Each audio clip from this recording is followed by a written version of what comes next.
The next cabinet I'm going to organize is actually the one I told you about earlier that I absolutely hate because it is always a hot mess. So I'm going to pull everything out.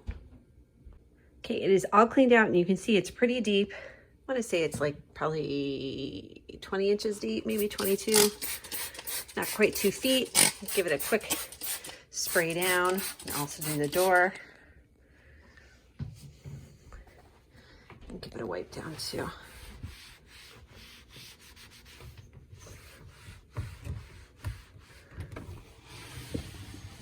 Into the deep dark recesses. All right. That is not, and that is scratched. These cabinets are old.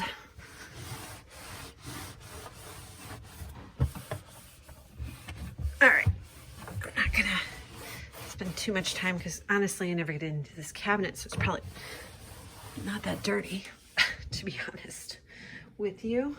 Okay, so here's what everything that came out of that cabinet, exclusive of the milk glass and tea glass right there. All right, so now I'm gonna figure out what I'm gonna return back down in there. The most commonly used items are this long container and these guys. So I'm gonna take them apart, put the lid on so I can store it the way I like to store it. Again, looking for one-handed operation. It's hard to close one-handed. Oh, there we go. All right, so these guys are really big. So I'm gonna put them on the top there. It's kind of hard to see, but I'm gonna put them on the top. And then this guy, the long rectangle guy, he's also gonna live at the tippy top back there. Actually, I'm gonna put him on the side because he's skinny. But those will be easier to grab out because those are the most frequently used containers. So that's a really good spot for them. So I can always grab them. This pitcher I rarely use. It's gonna go the very back. That's where it was living before. And then the rest of these guys, I gotta do some matching of tops and bottoms, and then I'm gonna stick them. This is what we're left with up here. The next most commonly used size, I guess, are these guys. This size, and I know where his lid is.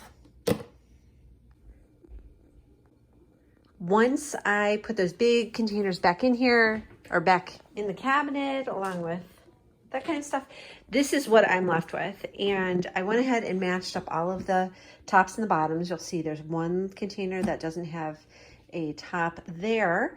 And then I also divided the containers. These are all ones that really need to be refilled with items from the pantry.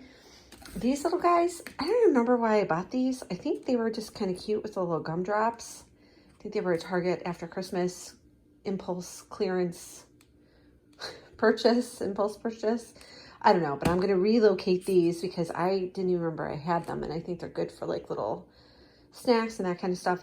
And then I also looked in the containers to make sure they were still good, because all of these containers are plastic, and plastic will break down over time. And so I wanted to show you what you need to be looking for and how you can spot plastic that's past its prime. Do you see right there? Put my finger under it. See right in that corner? That is pitting. And that is where the plastic has started to break down. And so here's a better example of it is in this container. And you'll find this, if containers have been put in the microwave, it'll start to do this. This plastic, the layers of plastic are actually starting to come off. Maybe it's not layers, but you know what I mean. Look at that. So gross. So you need to get rid of containers that look like this because you're eating plastic. So let's put the rest. Oh, the other thing I didn't tell you about is, this is my basket. Oh. The other thing I wanted to show you that is right here is that it's my basket of like miscellaneous kitchen parts that I almost never use. So that's also going to live under here. There's KitchenAid accessories, a Ninja accessory. I really don't use those, and they don't nicely go on, like fit into the appliance that they go to. So we're just going to stick those down here too. And because I use them so infrequently, like less than once a year, I'm going to stick them at the back. So I really don't need those. And then the rest of these, I'm going to just Jenga in here. You can see my cabinets need another coat of paint on them. All right, and for the little orphan one, normally I do get rid of the orphans, but that size, I use them all the time. I do use those frequently too. So I'm gonna keep it just in case one cracks. Then I have a spare. So I'm gonna stack these all up like that. And I think that's all that's getting returned down into there. So I should have taken a picture so you could see before and after, but this is much better, much more accessible. And then let me show you what we're left with up top. So these containers really all need to be rehomed. Those all need to go back up into the corner cabinet.